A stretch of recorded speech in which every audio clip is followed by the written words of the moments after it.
नमस्कार, मैं AD sir आज एक नई क्लास को लेकर उपस्थित हुआ हूँ। तो आज की जो क्लास है वो फिजिक्स की क्लास है। तो फिजिक्स का एक टॉपिक है प्रकाश।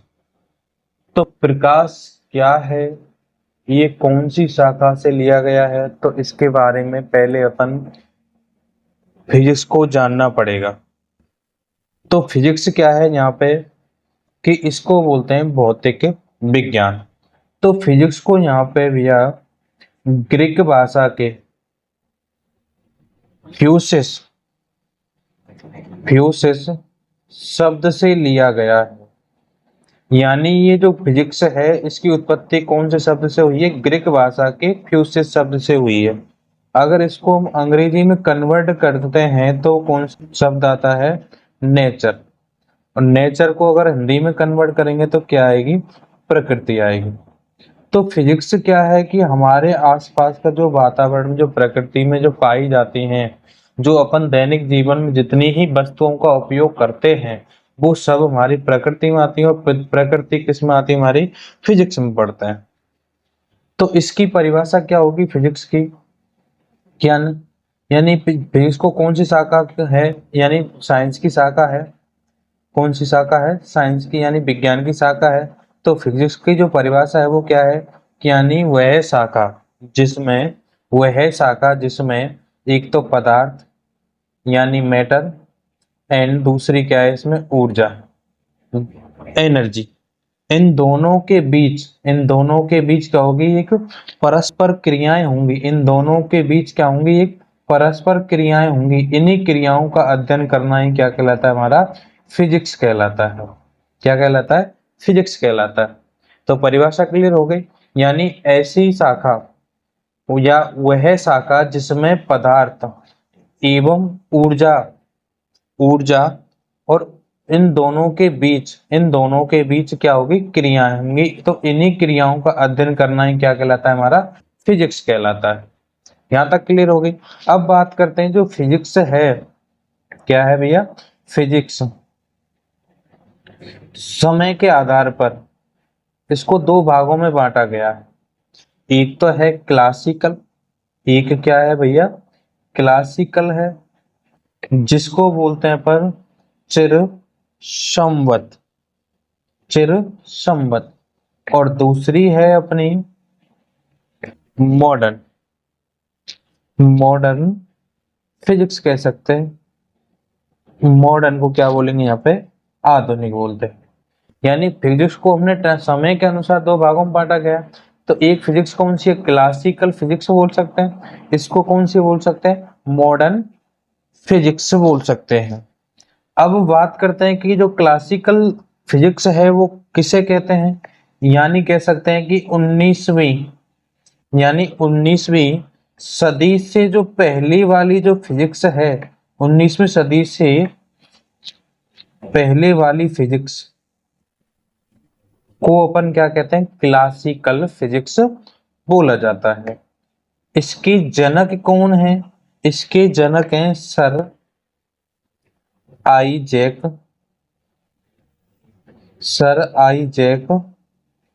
न्यूटन। अब बात करते हैं कि दूसरी जो पार्ट है इसका फिजिक्स का वो मॉडर्न है, या मॉडर्न फिजिक्स कह सकते हैं। इसको किसे कहेंगे मॉडर्न फिजिक्स को? तो बोलेंगे 19वीं सदी के बाद की फिजिक्स को अपन क्या बोला जाता है? यहाँ पे मॉडर्न बोला जाता है। यानी मॉडर्न फिजिक्स के जो जनक हैं वो अल्बर्ट आइंस्टीन हैं। तो आधुनिक यानी मॉडर्न आधुनिक क्या होती है? यानी 19वीं सदी के बाद की जो फिजिक्स होती है उसे अपन मॉडर्न फिजिक्स बोला जाता है। तो इसके जनक हैं अल्बर्ट आइंस्टीन। तो अपन देख रहे हैं प्रकाश का परावर्तन। तो प्रकाश का परावर्तन यानी परावर्तन समझने से पहले अपन को प्रकाश समझना पड़ेगा कि हमें वस्तुएं किस प्रकार दिखाई देती हैं। तो वस्तुएं हमें किस प्रकार दिखाई देंगी? जैसे मान लो कि प्रकाश हमारे नेत्रों पर आता है। जैसे कोई प्रकाश है यानी हमारे नेत्रों में, और ये क्या है हमारा प्रकाश है। जब प्रकाश हमारे नेत्र में आता है तो नेत्र में उसका प्रतिबिंब किस पर बनता है भैया, रेटिना पर। और रेटिना किसके द्वारा, यानी संवेदनाओं के द्वारा, किसके द्वारा, संवेदनाओं के द्वारा किसको सूचना भेजती हैं, मस्तिष्क को सूचना भेजती हैं। किसके द्वारा, मस्तिष्क को सूचना भेजती हैं। और मस्तिष्क क्या करता है कि वस्तुओं को पहचानने और वस्तु का रंग पहचानने में मदद करता है। तो इसी प्रकार हमें वस्तुएं दिखाई देती हैं प्रकाश में। अब बात करते हैं कि आगे कि प्रकाश क्या है भैया। प्रकाश एक ऊर्जा है। प्रकाश क्या है भैया, एक ऊर्जा है। तो जिसकी सहायता से हम किसको देख सकते हैं, हम पूरे संपूर्ण संसार को देख सकते हैं।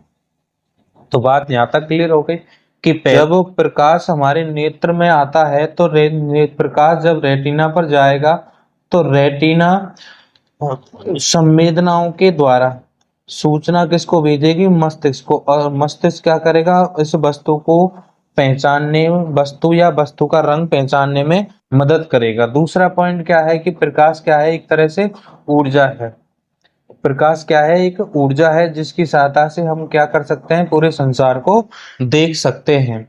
अगला जो पॉइंट है हमारा वो क्या, यानी प्रकाश का जो वेग है वो निर्वात में वो यानी 3 × 10⁸ मीटर प्रति सेकंड होता है। आगे बात करें कि प्रकाश कहते किसे, तो परिभाषा क्या रहेगी प्रकाश की, यानी स्वयं को अदृश्य, यानी खुद को, यानी स्वयं को अदृश्य होकर होकर दूसरों को उजाला देता है, उसे अपन क्या कहते हैं, प्रकाश कहते हैं। यानी जो प्रकाश है वो स्वयं को अदृश्य होकर, यानी खुद को अंधेरे में रखकर दूसरों को क्या देख रहा है, उजाला है। जिससे मान लो कि ये जो मोमबत्ती है हमारी, ये क्या है हमारी, मोमबत्ती है। अब ये मोमबत्ती है, ये प्रकाश दे रही है, तो यानी स्वयं, यानी ये वाला जो भाग है इसका क्या है, अदृश्य है।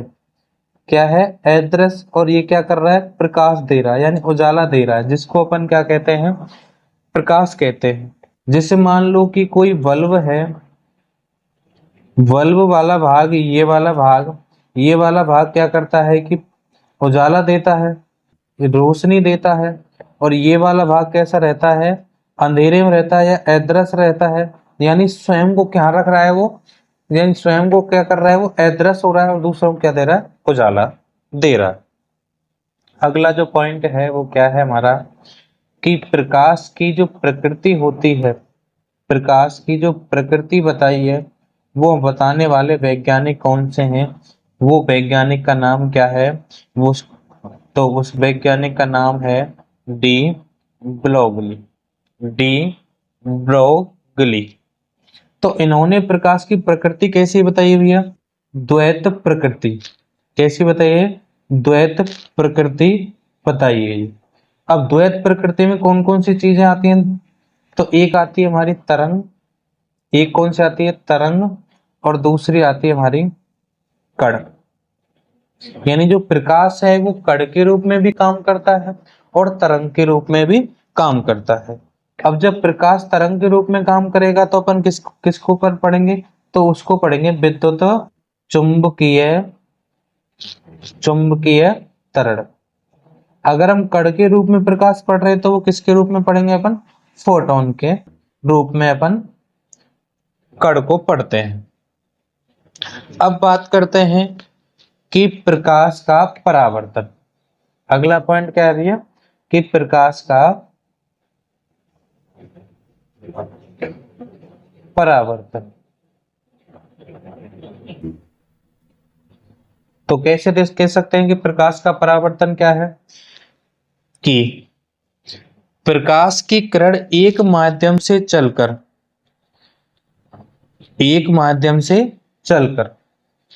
दूसरे माध्यम की सतह से टकराकर, दूसरे माध्यम की सतह से, जैसे मान लो हमने एक माध्यम ये बना लिया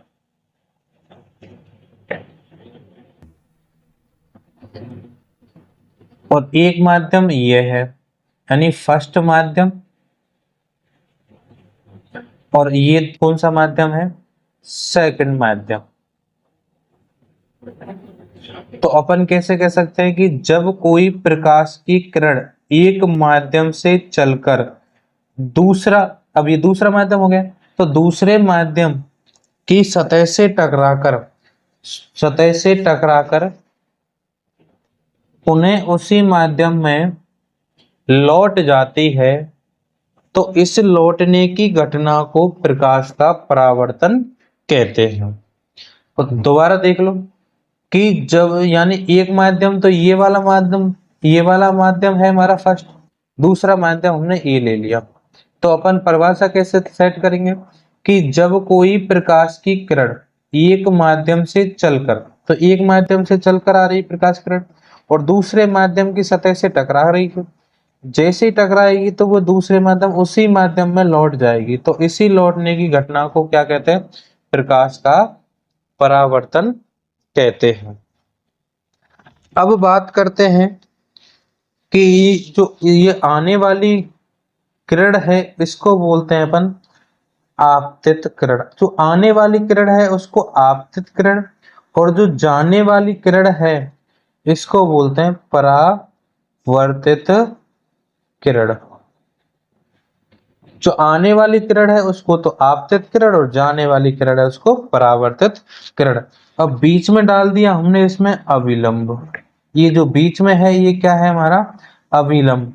अभिलंब क्या करता है कि कोण, दोनों जो कोण हैं इनके मानों को क्या करता है, बराबर करता है। तो ये कोण I है और ये कोण R है। अर्थात कह सकते हैं कि कोण I, ये कोण R है तो इसको अपन क्या बोलेंगे, आपतन कोण। और कोण R है तो उसको अपन क्या बोलते हैं कि परावर्तन कोण।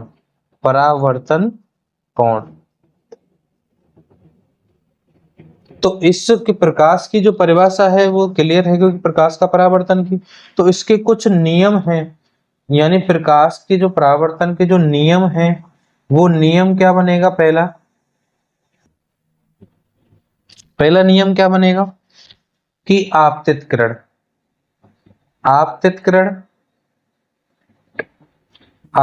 किरण कॉमा, अब बीच में क्या है ये हमारा अभिलंब, तो हमने लिख लिया अभिलंब। और ये क्या है थर्ड, एवं परावर्तित किरण, तीनों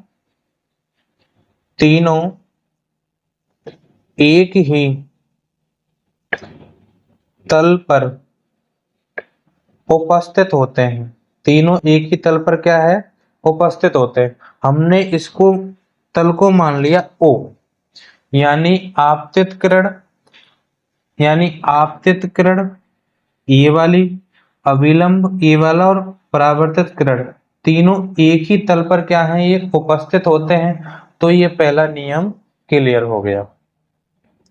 दूसरा है कि आपतन कोण अर्थात कोण I, परावर्तन कोण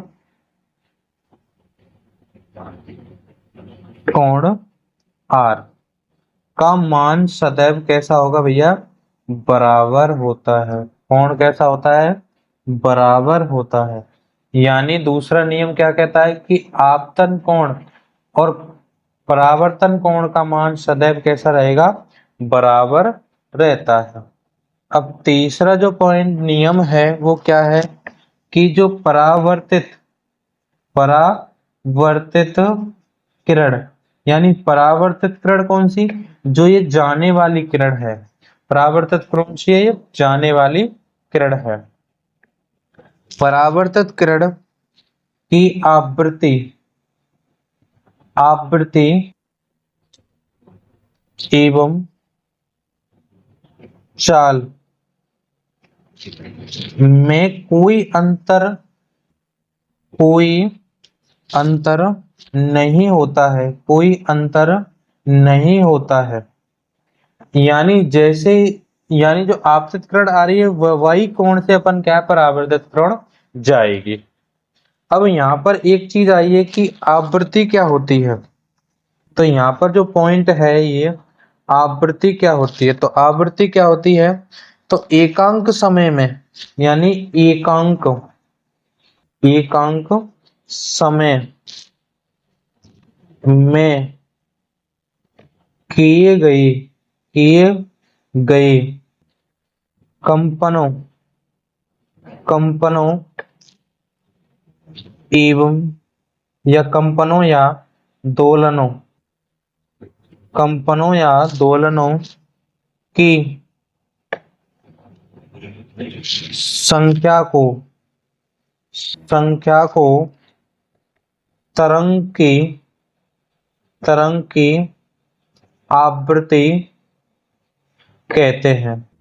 आवृत्ति का जो मात्रक होता है वो क्या होता है, हर्ट्ज होता है, जिसको जेड और एच से व्यक्त करते हैं। अगला जो पॉइंट है हमारा प्रकाश का परावर्तन के प्रकार, तो उसके प्रकार कितने होते हैं, दो होते हैं। कि पहला होता है नियमित नियमित परावर्तन, दूसरा होता है अनियमित परावर्तन। तो जो नियमित परावर्तन होगा उसमें परावर्तक सतह बिल्कुल चिकनी होगी, तो उसकी परावर्तक सतह कैसी होगी, चिकनी होगी, तो उसे ही अपन क्या बोलते हैं, नियमित परावर्तन कहते हैं। तो जैसी सतह चिकनी होगी तो एक सतह से टकराकर पुनः उसी सतह पर लौट आएगी, तो इसी को अपन क्या कहते हैं, नियमित परावर्तन कहते हैं। विसरित परावर्तन में क्या होगी, सतह खुरदरी खुरदरी, यानी एक सतह से टकरा कर तो जाएगी लेकिन दूसरी सतह से वापस उसी मार्ग पर लौटेगी नहीं। तो प्रकाश के जो परावर्तन है वो दो प्रकार के हैं, यानी पहला है नियमित परावर्तन, उसमें परावर्तन में क्या है, सतह कैसी होगी, चिकनी होगी। परावर्तक में सतह कैसी होगी भैया, चिकनी होगी, तो उसमें जैसे एक सतह से टकराएगी वापस उसी सतह में लौट आएगी, तो उसी क्या कहते हैं, नियमित परावर्तन कहते हैं। दूसरा क्या है, अनियमित परावर्तन, क्या होता है कि परावर्तक सतह कैसी होगी, खुरदरी होगी, जैसे डालेंगे तो एक सतह से टकराएगी लेकिन दूसरी सतह से वापस उसी मार्ग पर नहीं लौटेगी, तो इसी को क्या कहते हैं, अनियमित परावर्तक कहते हैं। अगला जो पॉइंट है वो हमारा क्या है, दर्पण है भैया। दर्पण या मिरर बोल सकते हैं, शीशा बोल सकते हैं। तो दर्पण किसे कहेंगे, यानी किसी कांच की, यानी किसी कांच की एक पट्टिका की एक सतह ले ली, यानी किसी कांच की एक पट्टिका ले ली। ये मान लो कोई कांच है और एक पट्टिका है, कांच की एक क्या ले ली हमने यहाँ पे, पट्टिका ले ली।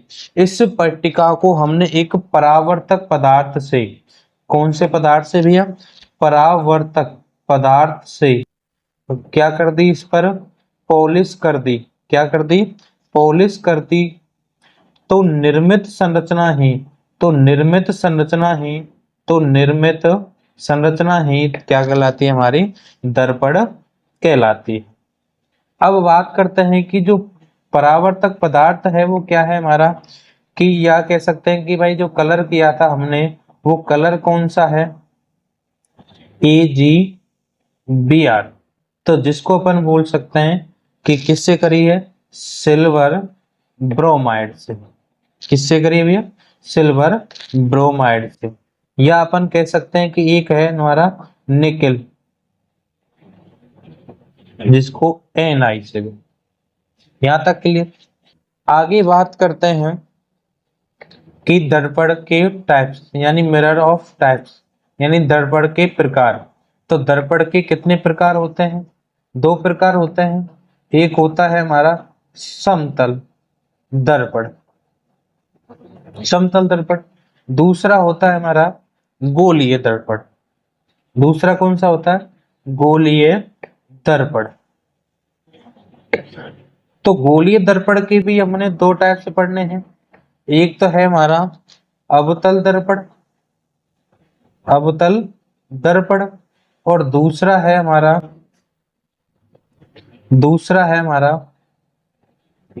उत्तल दर्पण। तो आगे का जो होगा वो हमारा समतल दर्पण किसे कहते हैं, समतल दर्पण की विशेषता क्या है। अगला पॉइंट पढ़ेंगे कि गोलीय दर्पण क्या है, कि गोलीय दर्पण की परिभाषा क्या होती है। अवतल दर्पण क्या होता है, अवतल दर्पण को अपसारी दर्पण किसे कहते हैं, कैसे खोलते हैं। उत्तल दर्पण किसे कहते हैं, इसको अपसारी दर्पण किसे कहते हैं। तो देखते हैं आगे के